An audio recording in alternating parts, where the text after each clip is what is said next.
Welcome to the Filmlings podcast, a chaotic podcast where we analyze all that goes into effective filmmaking. I'm Jonathan. And I'm Alex.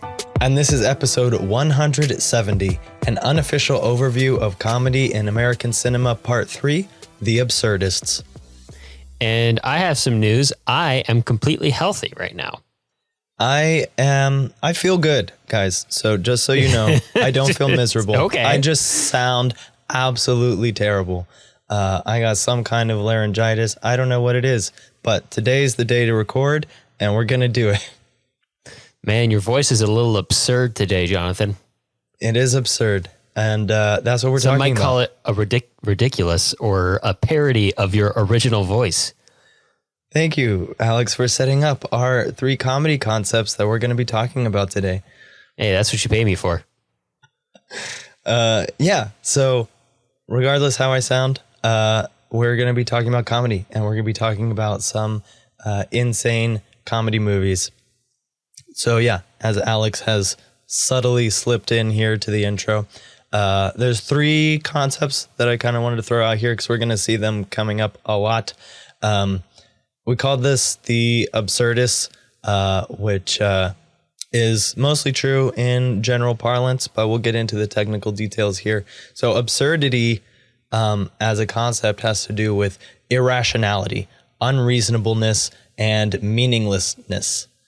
In literature and drama, there is a movement called the absurdist movement. There's absurdist theater, and those typically involve themes of nihilism. So really diving into that meaninglessness aspect of absurdity.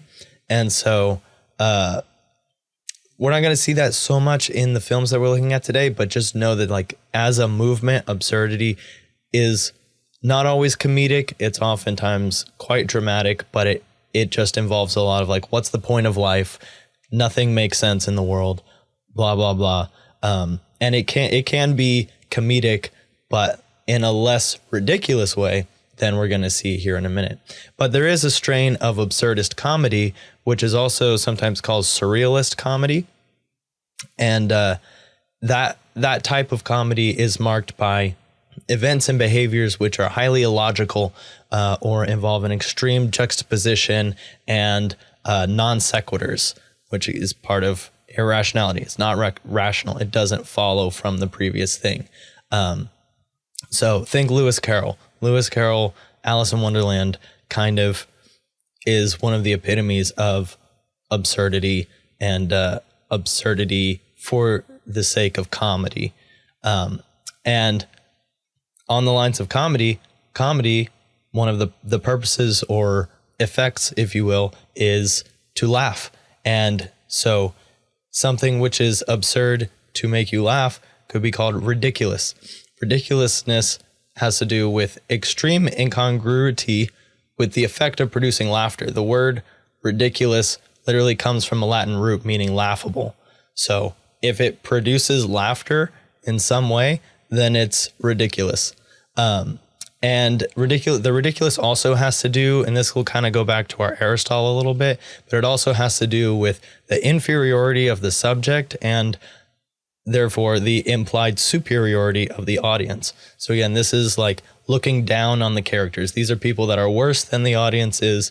We're supposed to feel better about ourselves because of how ridiculous and absurd those characters are. And the last thing to bring up is parody. Parody is a work which imitates its subject in a mocking, satirical, or ironic way. Most people understand the idea of parody. It oftentimes has a polemical bent to it, which is just to say that whatever it is parodying, it's trying to make a point about that, usually in opposition to it.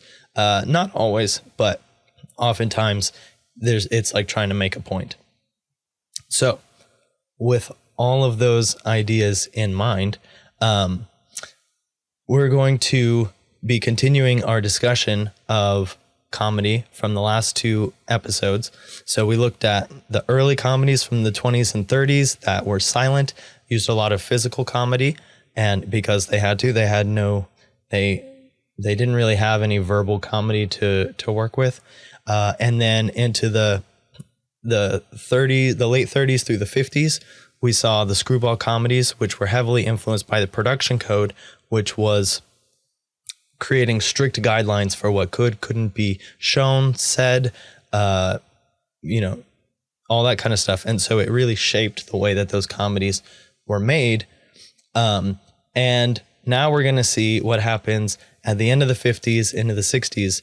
We're going to see what happens when that code breaks down. That code is gone. Now there are no more restrictions or limits on what can be shown. And this applies both thematically and morally, with the removal of the production code. And as we're going to see towards the end, we start to introduce things like visual effects. And so now it seems like what can be shown visually is limitless. Well, so it would seem. But we've been, so the films that we're going to be talking about today are going to span from the 60s to the 90s. And we're going to look at some of the films within that time frame that really showcase like the way that comedy started to push the boundaries or started to, I guess, step over the boundaries that were there and explore the new territory of the lost production code. And we've been focusing on American cinema, and we're still doing that, but it is important to kind of keep in mind the global context and the artistic movements that we're going to see influence the films that we're going to be talking about today. So we have something we've talked about before on the show, surrealism in Europe, specifically France and Spain in the 1920s through the 50s. This was just making things that intentionally didn't make any sense or looked strange or offbeat, just to break those rules, break down some of those conventions. And we have Louis Buñuel was making surrealist films well into the 70s. I think both Discreet Charm of the Bourgeoisie and the Phantom of Liberty were both in the 70s, which is, going to be important later, because I feel like those films have huge influence on some of the films we're going to be talking about today.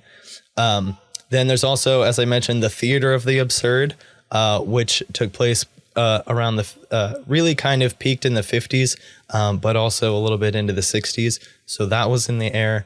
And then we also have to keep in mind that television comes into prominence in the 50s and like quickly takes off as soon as it's introduced. And then just to keep in mind for some of our later films this episode, Monty Python is formed in 1969, which is also heavily associated with surrealism and absurdism. And so a lot of that is just kind of going to be this big ball of influence going back and forth between the types of stuff happening in America, the types of stuff happening in Europe, and how all of that just creates some really absurd, ridiculous films. Indeed. And those films that we'll be talking about today are The Producers from 1967, written and directed by Mel Brooks, starring Zero Mostel and the one, the only Gene Wilder, cinematography by Joseph Coffey, and music by John Morris. Then we'll be speaking about Airplane with an exclamation point from 1980, written and directed by Jim Abrams and David and Jerry Zucker, based on or a parody of 0 Hour from 1957, directed by Hall Bartlett. A lot of double letters in that name. Starring Robert Hayes, Julie Haggerty, Leslie Nielsen, and very importantly, Kareem Abdul-Jabbar, and cinematography by Joseph Biroc, and music by Elmer Bernstein. Then lastly, we'll be talking about one that I suspect most of our audience should be familiar with, at least anybody in the millennial generation, The Mask from 1994, a movie as old as we are, directed by Chuck Russell, screenplay by Mike Werb, based on The Mask by Dark Horse Comics, starring Jim Carrey, Peter Green, and introducing Cameron Diaz.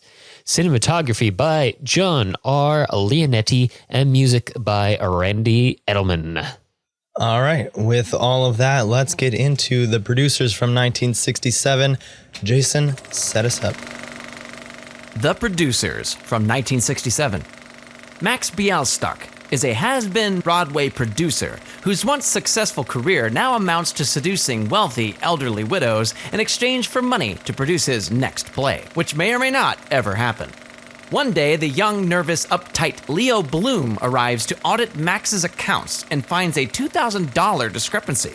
As Max pleads with Leo to find a way to cover up the fraud, Leo has a realization that it might be possible to get rich by overfunding a show that was sure to flop and never make a profit. The two agree to put a plan into action and set out to produce a play called Springtime for Hitler, with the worst cast and crew they can dig up.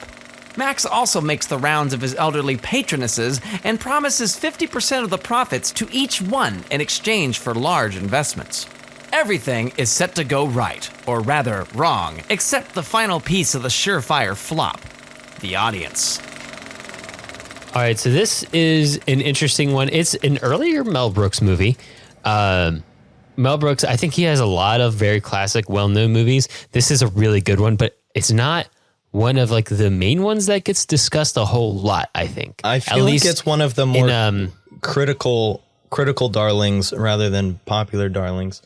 Yes. Yeah. This is this one's pretty meta, which is appropriate for today's discussion. And it is also one of the things that struck me this time, this might be a weird place to start, but hey, why not? Is it's kind of oddly structured compared to a lot of Mel Brooks movies.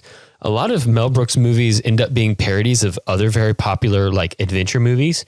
And this one is not that. It's like a condensed Broadway story. If it mimics anything in production or plot structure, it almost mimics like 1930s musicals, which were all about making actual musicals on Broadway. And kind of the assembly of that and kind of turning it on its head. But it is a whole lot of setup with very few characters for then one big blowout payoff scene at the end, followed by a quick epilogue in a rather compact delivery too. It's almost like one short, sharp, good joke with a bunch of little layers stacked on top of it. But it's very, very, very funny. Yeah. And one thing that I find really interesting about this one is that there's kind of layers of ridiculous. Like all the characters themselves are exaggerated. They're all like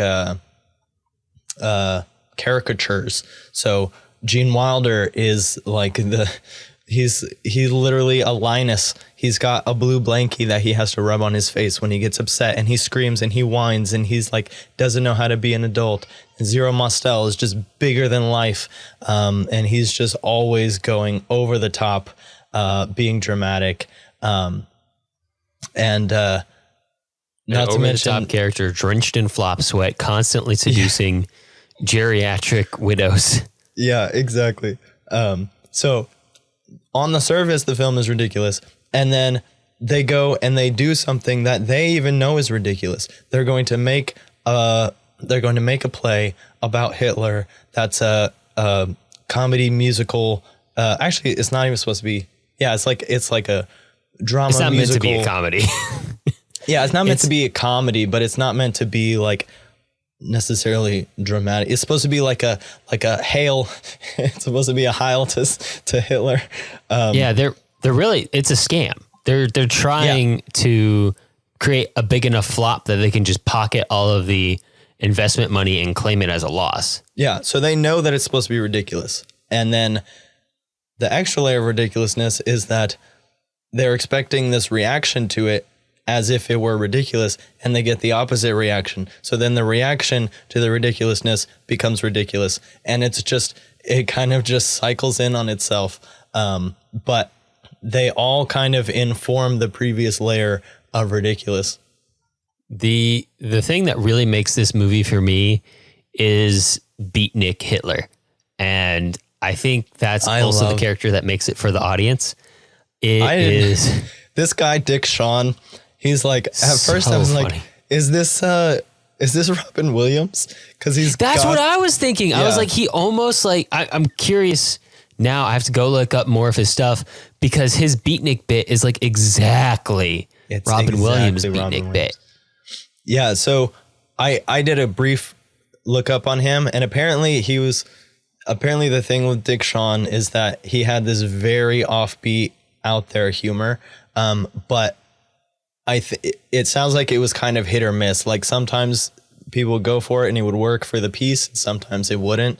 And so I don't know if it was just like he was setting the stage for Robin Williams to come and like get really popular or what, but that's just comedy too on a certain level. It's like sometimes it's not universal. Like we talked about drama being universal, comedy is not universal. It's very much a matter of perspective as to what's funny or what's not, and context.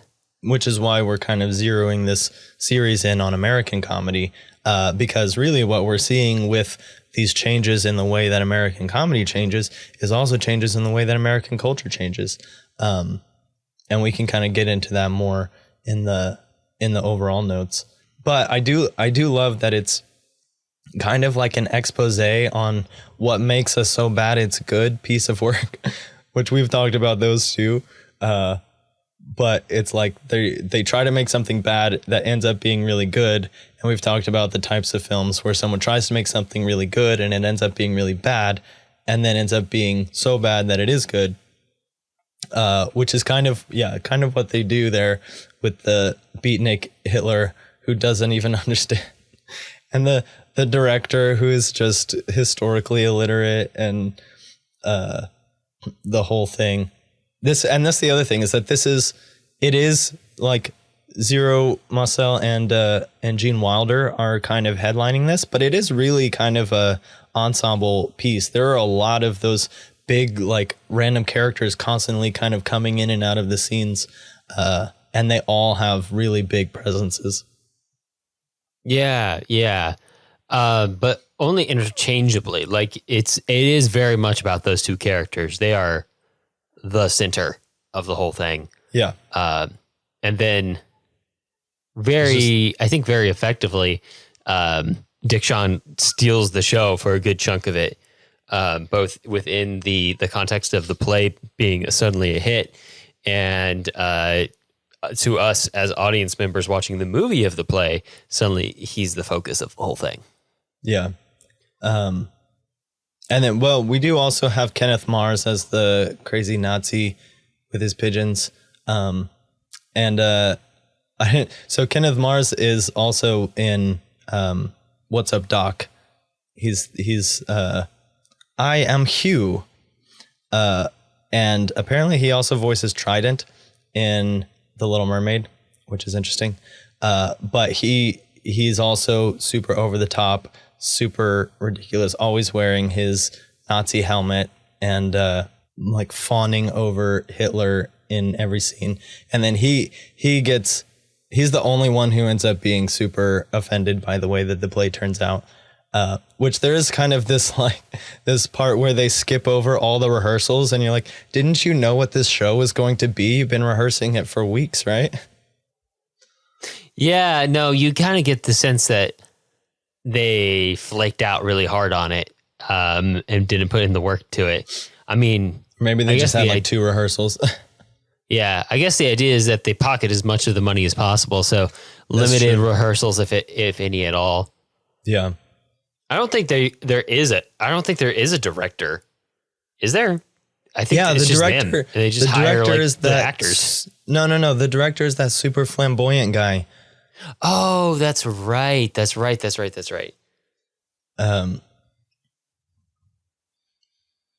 Yeah. So, the other thing about the use of the Springtime for Hitler play is that I think also it's, speaking of polemical works, like the film itself is kind of a defense of edgy comedy.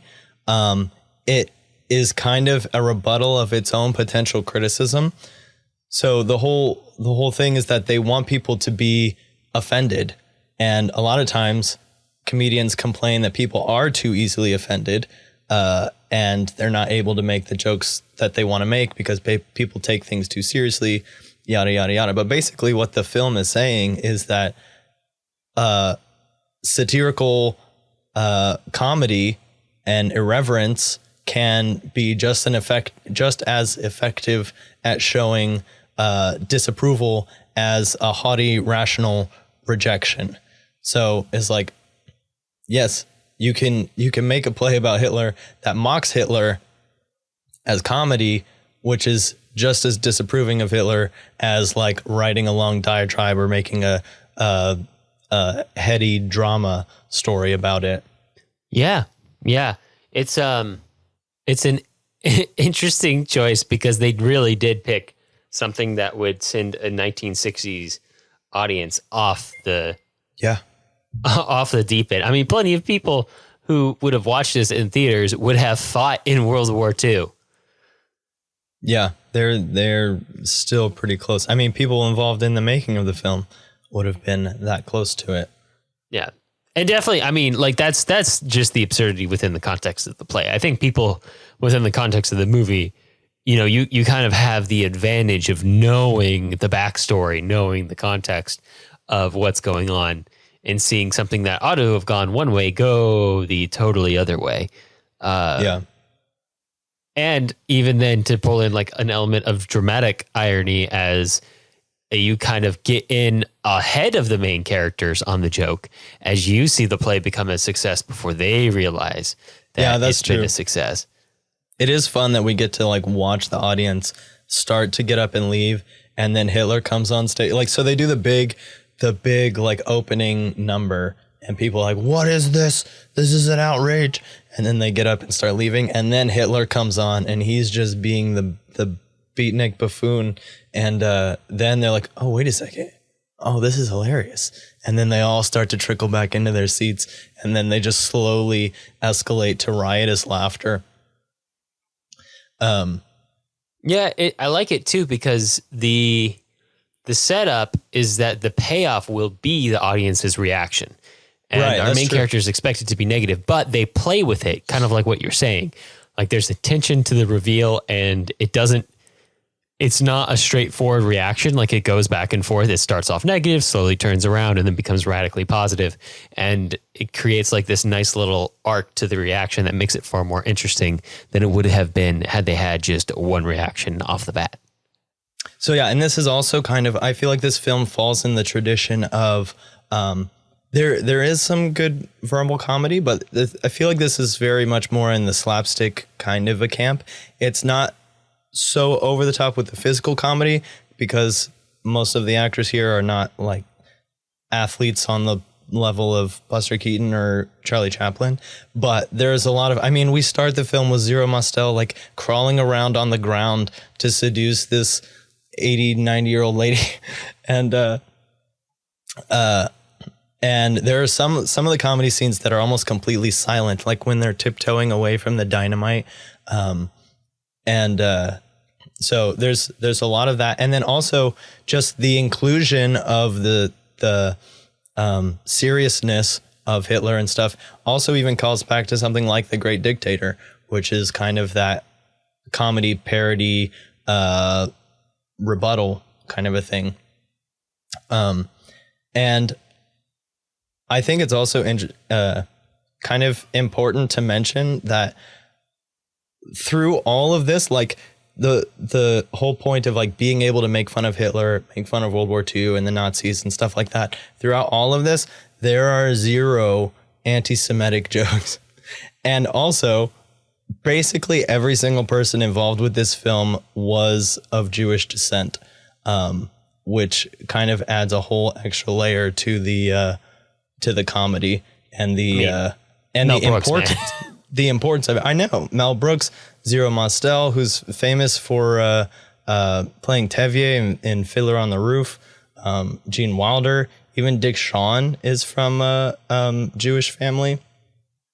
So I mean, it is it's kind of really satisfying in that respect, but it's just interesting to see like where they push the boundaries, but where they still, you know, show some levels of reverence and stuff like that.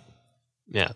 Yeah. Another aspect of this, and this is kind of the historical context that you were getting at, Jonathan, earlier in the show, is the idea that this is very much intended to be completely absurd and out there, but to a modern audience, like in 2025, I don't think this feels that absurd.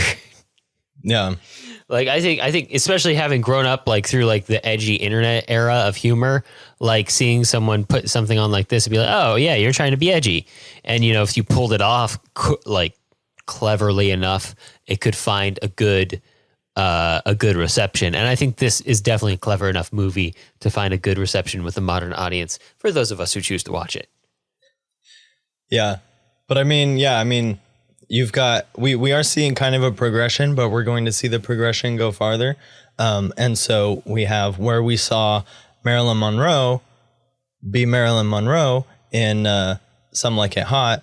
Now that kind of character or spot in the comedy becomes the Swedish assistant who just sits there and, gets to work periodically. Oh yeah, that's right. That really did feel like something out of an Austin Powers movie. Yeah, I was say Austin Powers fits in. When did the Austin Powers thing start? That was the 90s, right? Oh, it was the 90s, but it was riffing on the 60s. Right. So it's a 30 years post this movie coming out, riffing on the comedy and the presentation and the style of stuff in this movie. But I will say, like, yeah, the Swedish assistant is used as comedy in this film. But to your point, there are plenty of films from the 60s where the Swedish assistant would not have been comedy. She would have been the point of the film. And that's what Austin Powers is riffing on. Yes. Yeah, very much so. Yeah, just eye candy for the sake of eye candy. Yeah. And so, again, that's one of those things that, like, censorship is gone. And so now you just shake it if you got it, I guess. Which is going to be, taken to even more of a level in the next film. Isn't that what you said when you woke up this morning to your vocal cords? Shake them if you got them. Shake it if you got it. Today we're going to learn about vocal fry, ladies and gentlemen.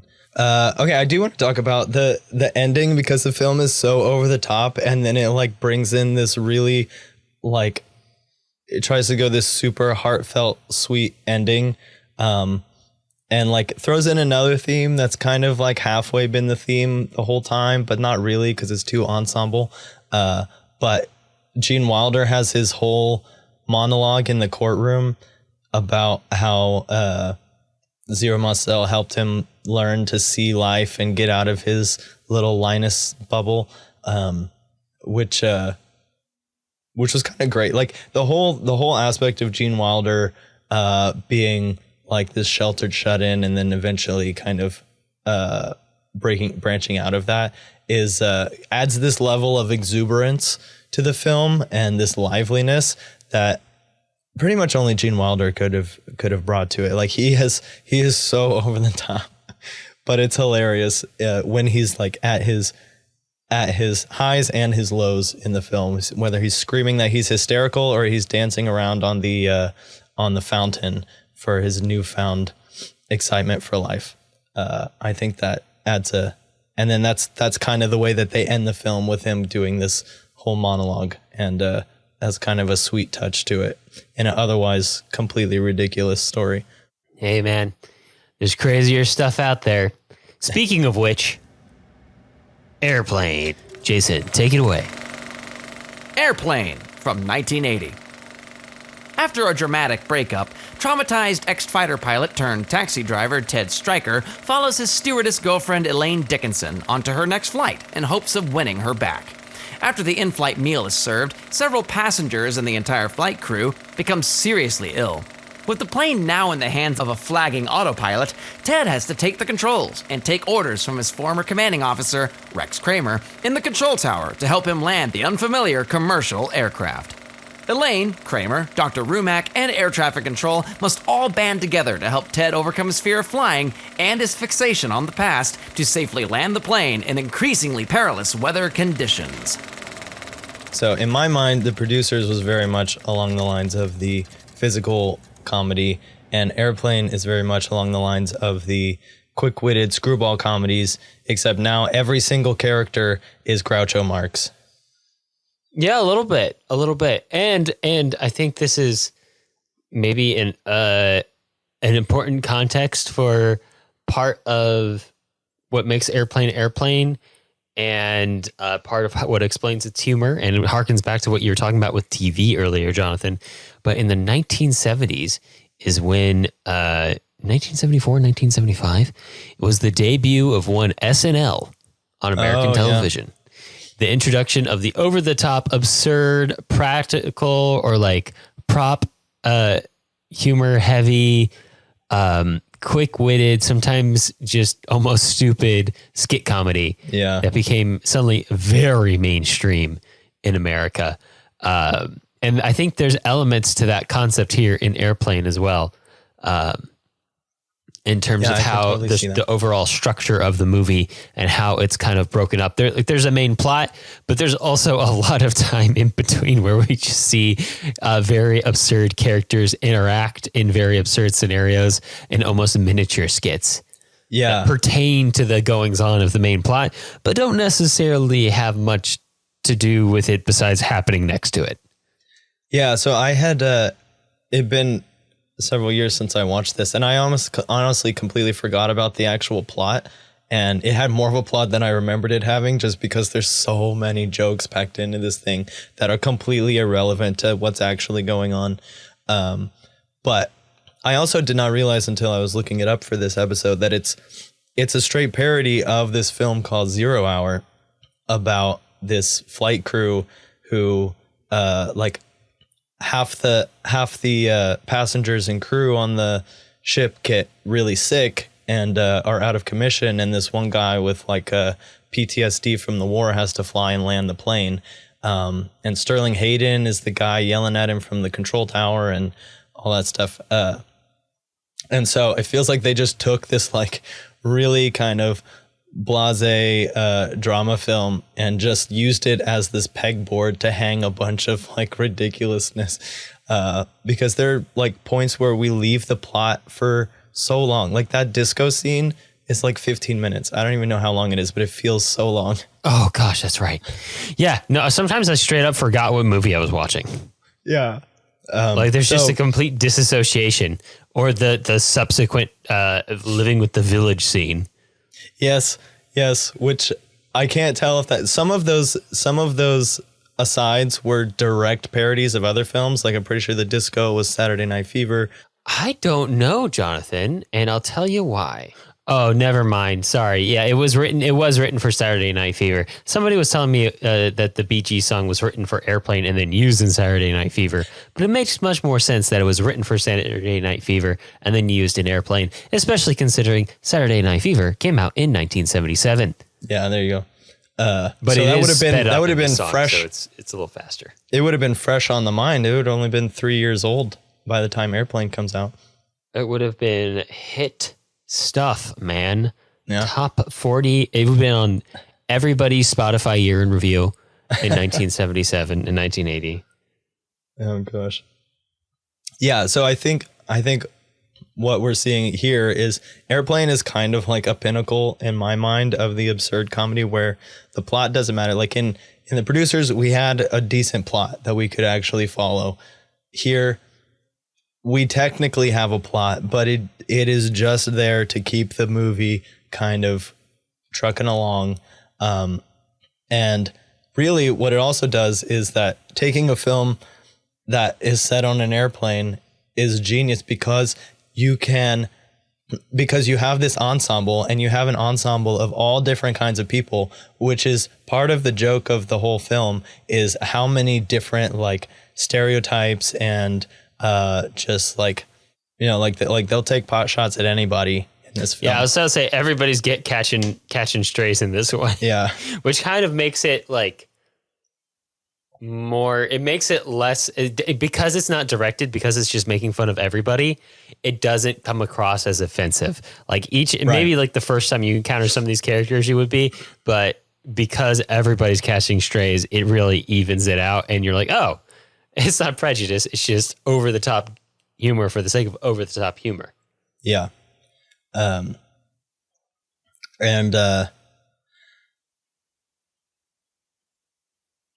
yeah, I also like how there's a lot of verbal comedy, but they pair the verbal comedy and the visual comedy. And in an absurdist film like this, they can do it in an almost non sequitur type of way where you can say one thing which becomes a pun when you see the next shot.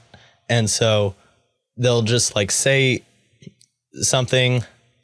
Oh gosh, I wish I could come up with a different one right now, but I'm just thinking of someone says, oh man, the shit's about to hit the fan. And then the next shot is literally a pile of poop hitting a fan in a completely different location for absolutely no reason.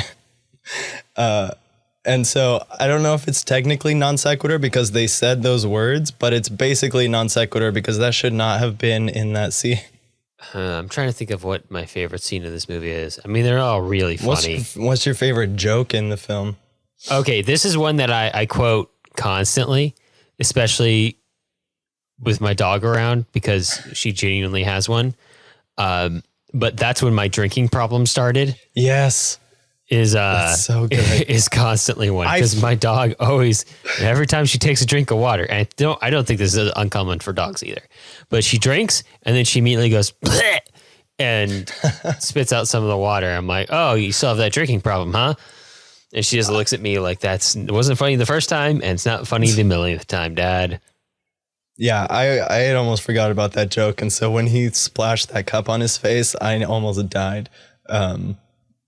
But there's just so many, and the play between Leslie Nielsen and the pilot who looks just like Leslie Nielsen and is really confusing. They have a great they're very similar looking characters. They're both like got the silver hair and everything. Both early Steve Martins. Yeah. So yeah, and Airplane is one that I wanted to bring up. Also, like you mentioned SNL, but I feel like it's very Monty Python. Also a skit comedy show. Yeah, I think from TV, just across the pond. I think my point stands. Yeah, absolutely. So one other aspect of the comedy in this film that I think is really cool is that they're able to like build their own. So I think we've talked about this a long time ago on the show, but there's a huge aspect of comedy theory, which is set up and payoff, right? You set up one thing and subversion of expectations goes right along with that. So you set something up and then we have an expectation that that's going to lead to something else because most of us are rational creatures. And then you do something else that does not follow from what you set up, or you set something up and then you follow up with it much later. And then you're like, oh, hey, I remember that from such a long time ago. So in this film, I feel like they do the comedy in a way where they set something up and subvert the expectation. And so then we're like, okay, that's not what I expected. And then they'll do it again. And like, okay, I was expecting it that time because we did that before. Like, it's not what I would have expected, but I expect it now in this film. And then they'll do it again and they'll subvert it again. So like the hospital called. The hospital, what is it? It's a big building with patients, but that's not important right now. They do that like 3 or 4 times. I picked the wrong day to stop smoking. I picked the wrong day to stop amphetamines. I picked the wrong day to stop sniffing glue. And then he just goes completely off the rails. And so they're just building up all of these things to the nth degree. But they are creating their own sets of expectations that only exist within the film. Yeah. No, I think it works out well because the joke becomes unique enough each time while still creating that theme and motif of connective, like comedy style. And that's important too. Like there's lots of different ways to tell jokes, but there has to be a contained style of telling jokes, of comedy tone among a variety of comedy tones within each movie. And Airplane does a good job of sticking to it. And because it's so verbal and quick and witty, it kind of becomes imminently quotable. And so it's very, very easy to kind of fall in love with the movie and pick up a bunch of quotes and repeat them. Actually, I remember like my first college roommate was obsessed with this movie, but I had not seen it.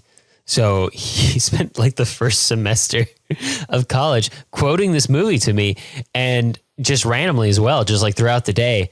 And I wouldn't know what's going on. And at one point I asked him why he was saying those. And he was like, "Oh, you haven't seen Airplane?" And so I watched it. I was like, "Oh, okay." I was very confused why you were saying some of these things. They had me a little concerned. Oh my gosh, that's hilarious. And it's got so many different qualities of comedy within it. It's got those verbal comedies, those setups, those payoffs, those visual verbal puns, and then it has the meta comedy. We have Kareem Abdul-Jabbar in there. I don't know how he got roped into this film, actually. No, he's the navigator. That's what he kept saying. The little kid comes in and he's like, "Hey, you're Kareem Abdul-Jabbar." He's like, "No, I'm not Kareem Abdul-Jabbar. I'm the navigator," or whatever the navigator's name was. Eventually he just caves after the kid starts talking about his dad's opinion on Kareem's performance. And then by the time he gets sick and gets taken out of the cockpit, he's in his basketball shorts. Yeah. Yeah, and I guess since we're following this thread a little bit, this is, again, the code is clear, is like far in the rear view. And so now we've gone from having Marilyn Monroe being a character to having the Swedish assistant be a like eye candy side plot or whatever. And now we are at the point where literally we can just flash the audience for a throwaway joke because there are no rules anymore. There are no rules in Airplane. Yeah, no. That's not entirely true, right? The rules of Airplane are breaking the rules. The rules are, if we could show you something that you didn't think you were going to see, we will show it to you. Yeah, it's very much the comedy of the unexpected. Like a really good example is the waving goodbye scene, which is very much a rip on every time in a movie that like a soldier's been going off to war. It's a train, like a train station. It's like a train station. So, obviously he wouldn't be hanging out of the airplane. But, we see enough of what it's intended to be parodying, and then we add in more unexpected things, such as instead of running past all of the stand-up structures or whatever they are, she runs into them and knocks them over every single time. So just added buffoonery. And then again, another comedy trope, going on a little too long with it to the point where it stops being funny, and then continuing to the point where it starts being funny again, which, really helps extend the runtime of the film. And it is also important to mention that this film had a huge legacy. Like, there's so many comedians of the time and afterwards who saw this film and like their minds just started racing. They're like, "Oh my gosh, is this what comedy can be? What can we do with comedy?"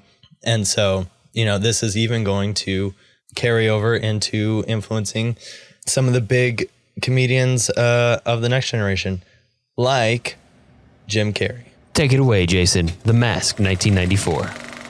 The Mask from 1994. When pushover bank teller Stanley Ipkiss is approached and flirted with by the attractive Tina Carlisle at work, he thinks she is interested in him. In reality, she is a spy for the gangster Dorian Tyrell, who is casing the bank for a heist as part of a plan to overthrow his boss Nico, who owns the Coco Bongo nightclub. Stanley's friend gives him tickets to the Coco Bongo, where he hopes to see Tina perform as an up-and-coming singer. But when he's denied entrance and his loaner car breaks down on the way home, he finds a mysterious mask in a pile of garbage that turns him into a green-faced, cartoonish, and charismatic maniac when he puts it on. As the Mask, he rampages through the city, humiliating his mean landlady and the car mechanics that ripped him off. The next morning, he is faced with detectives and newspaper journalists looking into the strange reports from the night before.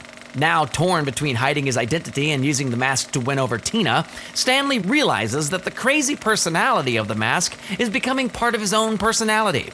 He must find the balance of confidence and authenticity to be himself, and maybe foil Dorian's evil plot to use the mask for nefarious ends in the process. The Mask is a very different kind of a thing, but it is also very ridiculous. And I think that there is this trend. So like each of these films are kind of encapsulating, like the producers kind of encapsulates a lot of Mel Brooks's humor, which kind of carried through the 60s to the 80s. Airplane is like we were saying, kind of encapsulates some of that sketch comedy that became popular with television and other things, and kind of brought it into a film format. And The Mask is this weird era of like PG-13 comedies that involve a lot of visual effects, and also it's a Jim Carrey vehicle, whereas the other two were very ensemble. This is like, let's let this one madman Jim Carrey do whatever he wants for periodically throughout this film that's ostensibly based on a comic book. Yeah, and I think this is important to note as well, Jonathan, because I think this becomes super popular after SNL becomes really popular, is before this era, when you had comedy movies starring people and kind of acting as like an actor vehicle, it would be comedy teams. It would be duos, like in Some Like It Hot, or like families, like in the Marx Brothers. Maybe the exception to that is like the early Silence, like Charlie Chaplin and Buster Keaton and such. But after actors start getting really popular on SNL, then they would especially for doing big over the top characters in these skits, then they would become really popular doing big over the top characters for the duration of a whole movie, which is essentially skit expansion. Like Bill Murray had a bunch of big star vehicles after this. Other SNL people did. Jim Carrey himself wasn't on SNL. I believe he was on a show called In Living Color, but a sketch show. And you're right. This is a Jim Carrey vehicle. This is, let's see Jim Carrey do a Jim Carrey, which is maybe the most over the top crazy versions of characters possible for the whole duration of a movie, which is really fun to watch. And obviously, if you really like Jim Carrey and his crazy performances, you're going to like this.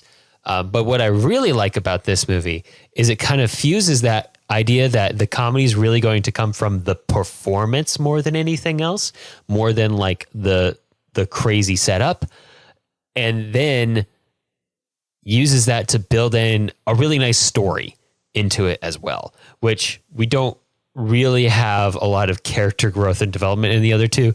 Maybe you could argue there's some in the producers, although it's kind of all shoved into the ending. But with The Mask, we actually do have like this nice story thing that also ties in directly to the performance. The performance, which is funny, is not just something that's tacked on to a completely separated story. It is the core of the story. The idea that the mask isn't necessarily a totally foreign object. It is the inhibited, confident version of Jim Carrey that exists within him, expressed to a cartoonish extent. And suddenly when that version of him is let out, his life radically changes for both the absurd and also strangely the better. And him kind of learning to embrace that over the course of the movie. So tying in that very over the top performance to a very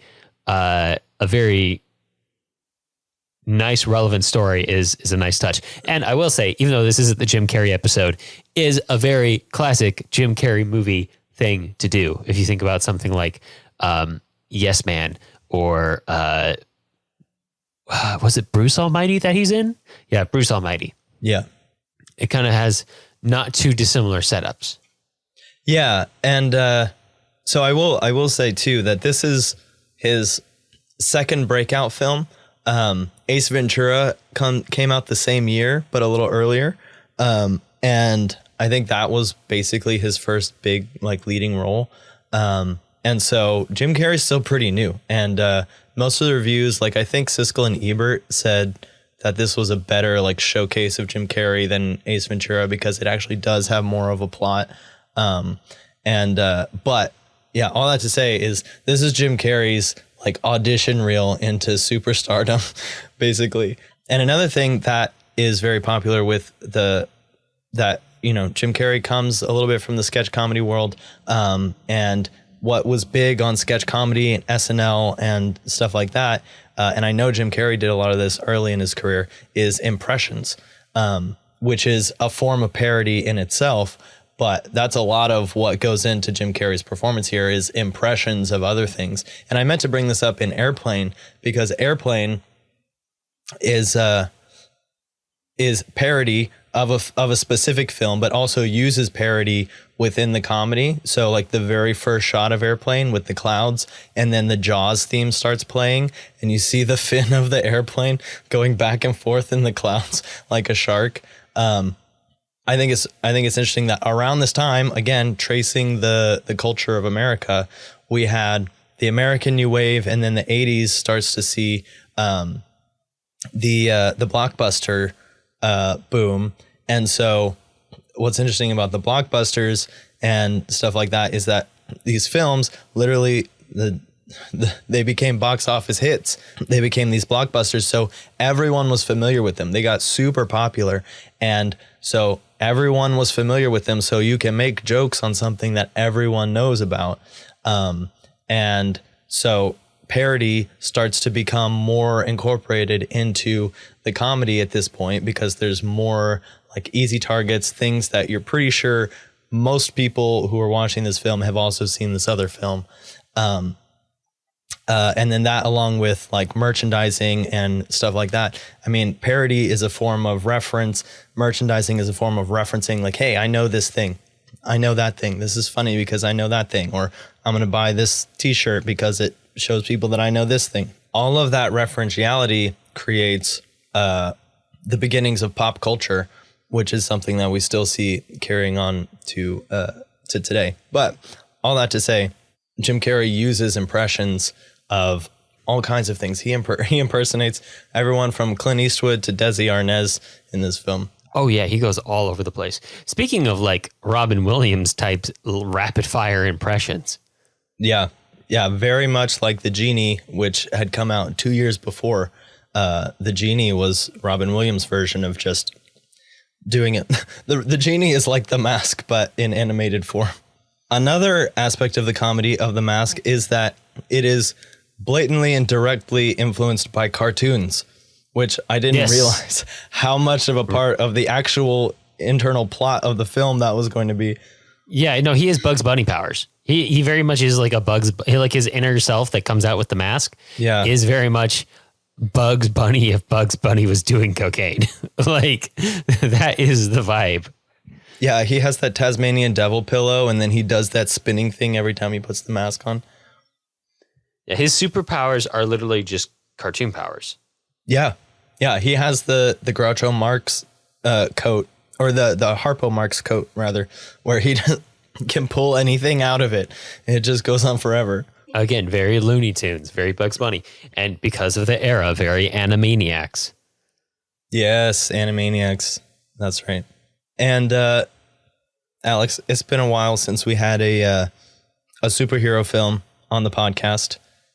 And so this is very early in the superhero film thing. I think Tim Burton's Batman had just come out like in the late 80s. I don't remember exactly what year. I don't like to think of this as a comic book movie. It doesn't feel right. Yeah. Like it's not like, I mean, I'm not saying that obviously, you know, The Mask was a comic book, but it wasn't. When we say comic book movie, we mean something very specific nowadays after the whole Marvel-geddon of it all, which is, you know, superhero movies. But it is technically a story that existed in comic book format and now exists in a live action format. And its comic book format took advantage of the fact that it was a 2D drawings to portray things that you couldn't otherwise portray. But I will say too that the plot is very much like early comic book movie plot, right? There's a gangster, there's a small time gangster who wants to be the big time gangster. He needs the superpowers of the whatever. And so before comic book films became what they are, that was kind of like the track that a lot of these comic book films took, which this fits into. Yeah, certainly. I mean, there are elements of it where, I mean, there's like a moment where he's like, I could be a superhero. And then I guess he does kind of play the part of a hero, even down to the mistaken identity and J. Jonah Jameson of it all, where The cops think he might actually be the bad guy for a while. It turns out he's not, and that turnaround. So there's elements of it, but it doesn't feel like the core of the story to me. But again, context is important, and just like how The Producers doesn't feel as absurd to us in 2025 as it would have to audiences in 1967. Maybe The Mask doesn't feel as much of a superhero movie to us now in 2025 as it would have to fresh audiences in 1994.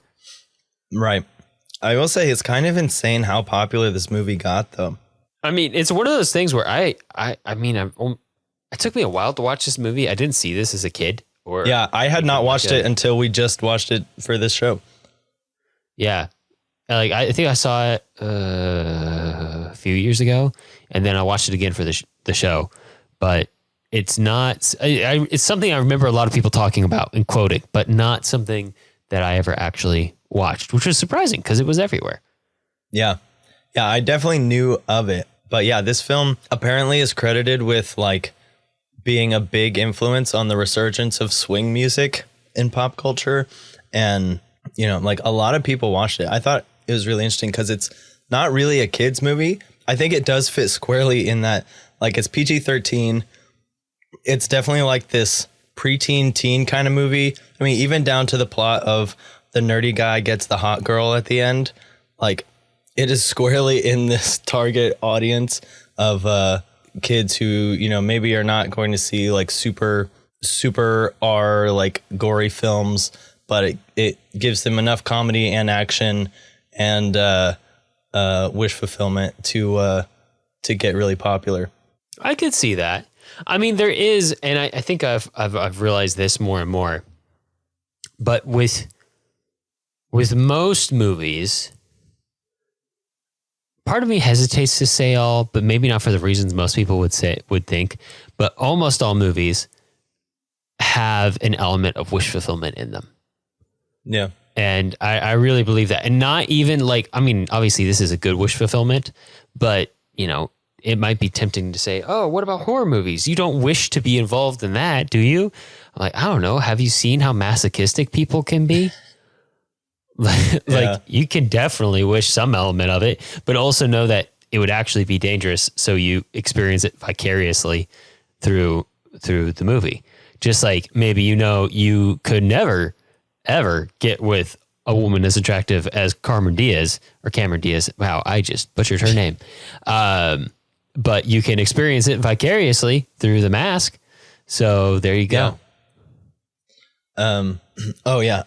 My brain went on this sidetrack where I was thinking, like, is there an opposite of survivor's guilt where you're like, you want to be the survivor of a tragedy? There's got to be a name for that. I think so, right? Like anything that could kind of pack some kind of, I think, social clout could lend itself to wish fulfillment, like wanting to have been that person with that story. Wanting to have been the one person who was tough enough to survive, or the one person who survived the Titanic by hogging the whole door to yourself. That's something that I think is very common, and it's not bad either. I think it's just natural to being human because we're social creatures. So anything that we perceive that could positively impact our social status within our group is something that we are naturally drawn to, or at least most of us are. Like there's genetic and behavioral variance like within any population, but for the most part, that is a good thing for most people. So it makes sense that you would be drawn to it. But I think there's a cathartic element to movies in that you can experience that at a safe distance without having to go through the pain or the effort or the unbelievability of finding a magical mask.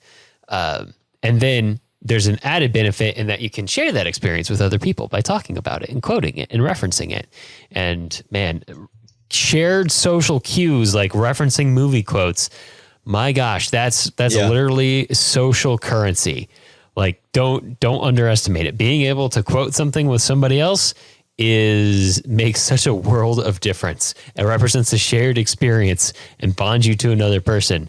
And that's significant. That's good for your mental health. Enjoy that. It'll get you closer with your roommate.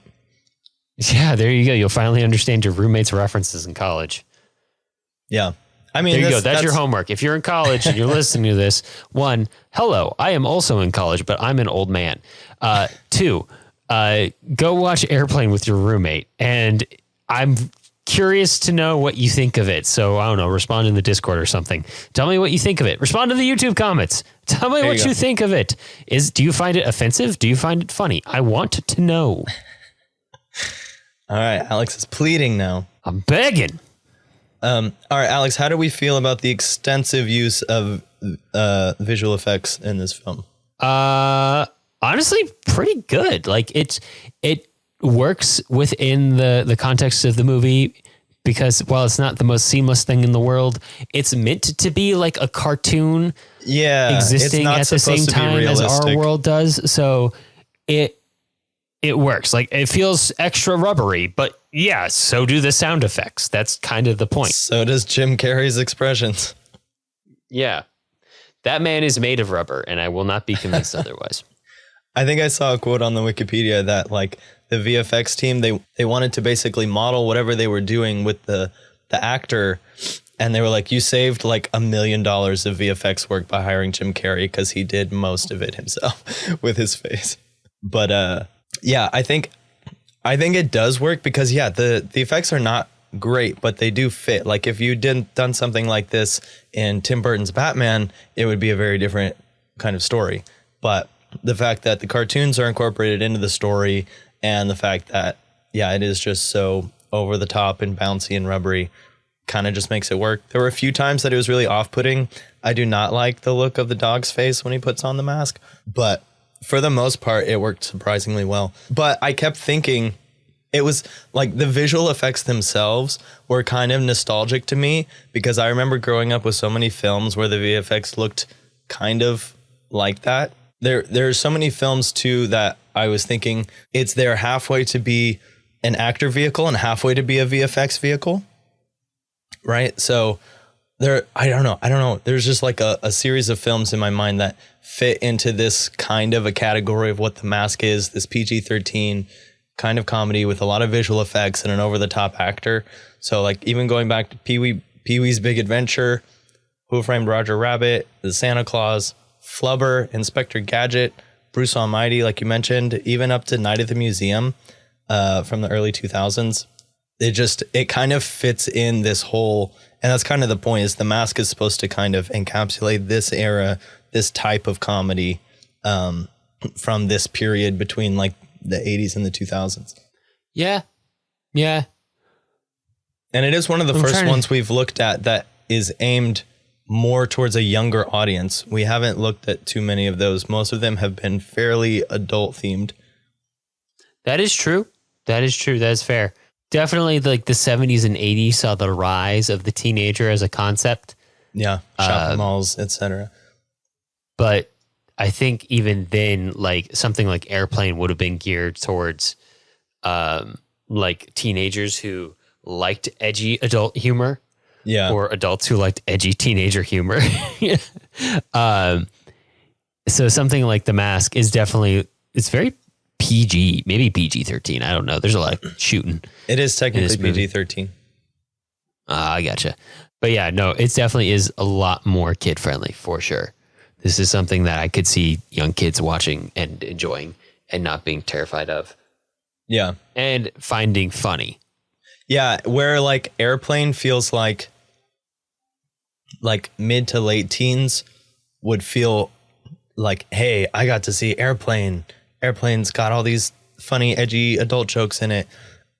I feel like The Mask kids is that. Know why jive talk is funny.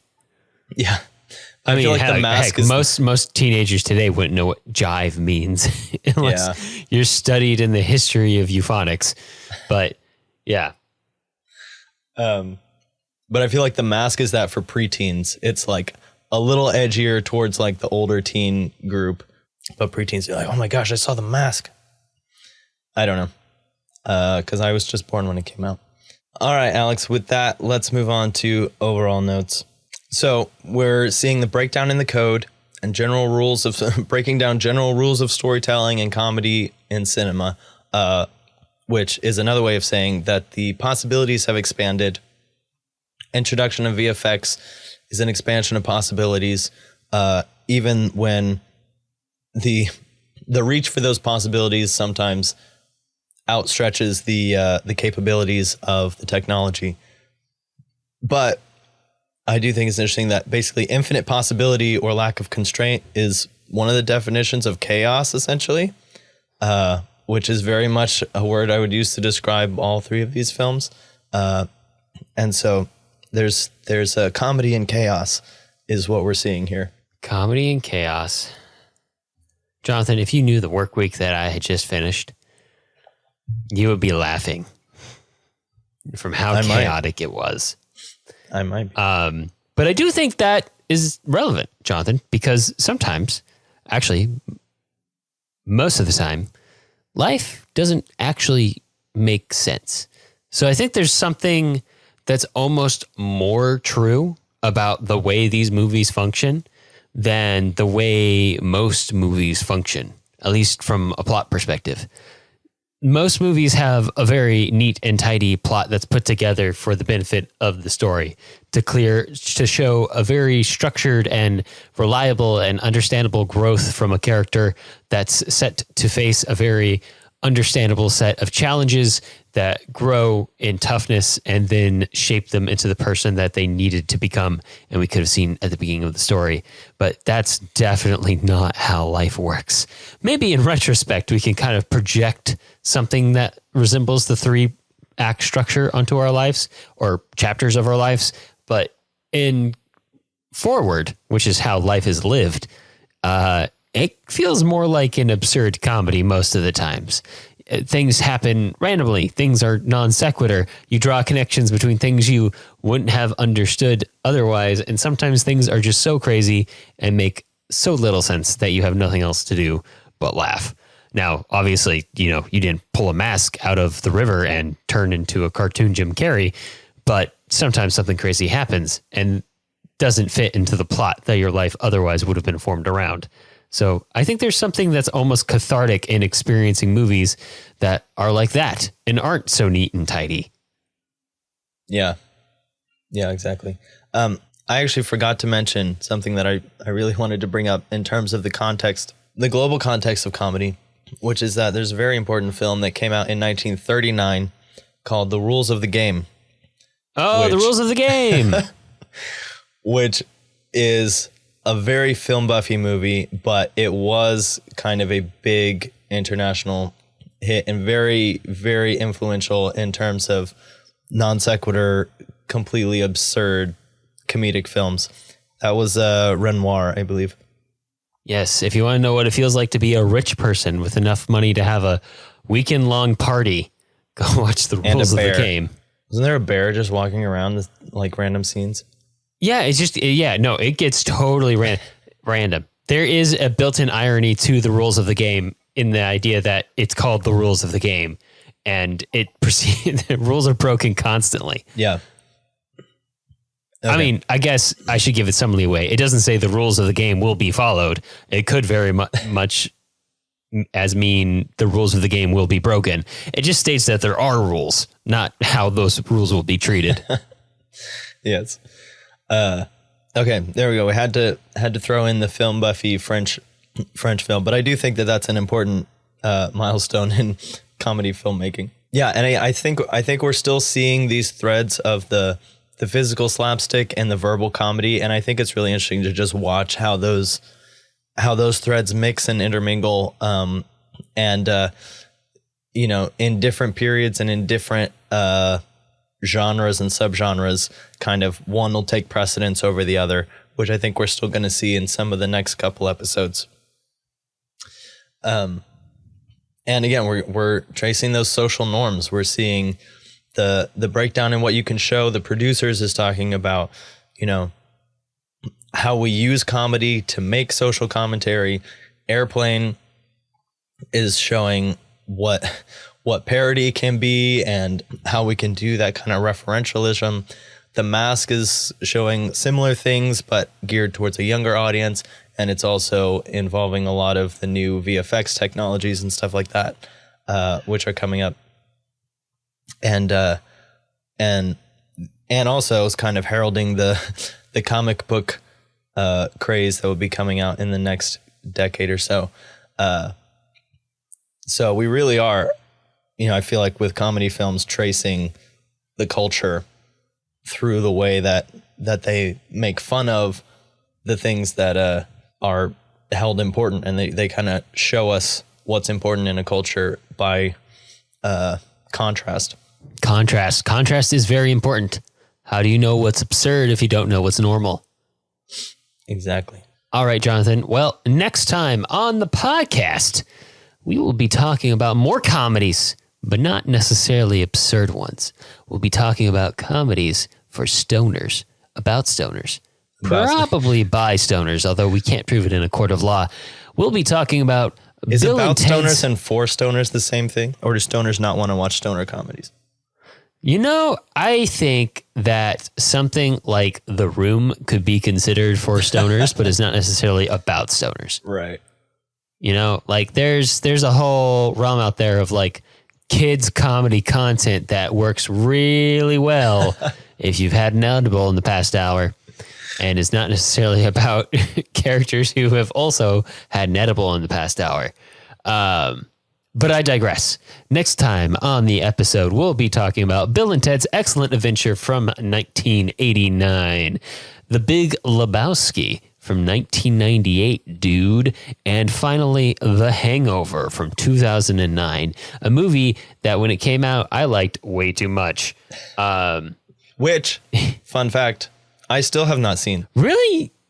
You still have not seen The Hangover in the year of our Lord 2025? Yep. It was not my thing, and I never felt the strong desire to go seek it out. It is pretty crass, and you are not a crass lad.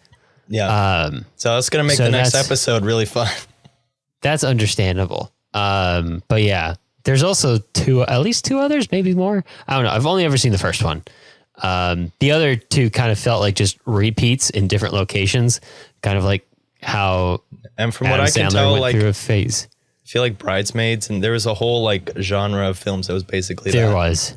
Yes, that was just kind of like riffing on that. It was very popular. And the original is very funny. I'm sure the other ones have very funny jokes in them as well. It just kind of sort of became a little played out, like anything does that gets milked for that amount of money. But yes, I think the first movie is very hard to miss because it did really become a part of like comedy history for a moment there. And it does have a wide-reaching influence. It still is. You still see those bumper stickers of a baby with aviators that I still don't understand. Yeah. Oh, man. But that's about all the time we have for this episode. To find links to things that we talked about today, as well as a complete list of past episodes and all 519 films we covered so far, visit thefilmlings.com. You can also join us for ongoing film discussions on our Discord server. And to stay posted about upcoming episodes, follow us at The Filmlings. Summaries for this episode were recorded by me, Blue Jay. You can discover everything I do at thebluejayproject.com. If you like the show, let us know. Leave us a review on iTunes so other people will know what we're all about. We definitely appreciate it. Talk to you next time. All right. See ya.